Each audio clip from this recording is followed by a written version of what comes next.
गेल्या काही दिवसांचा विचार केला तर विमान अपघातांच्या घटनांमध्ये वाढ झाल्यानंतर आता नागरी विमान वाहतूक महासंचालनालयानं 38 सल्लागारांची नेमणूक करण्याचा निर्णय घेतलाय। तसंच इच्छुक उमेदवारांकडून अर्ज मागवलेत।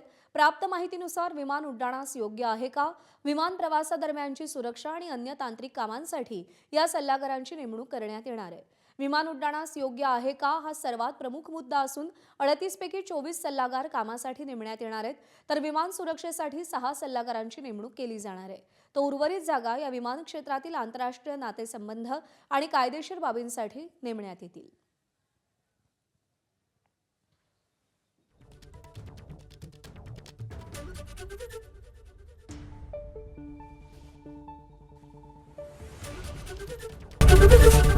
एबीपी माझा, उघडा डोळे बघा नीट।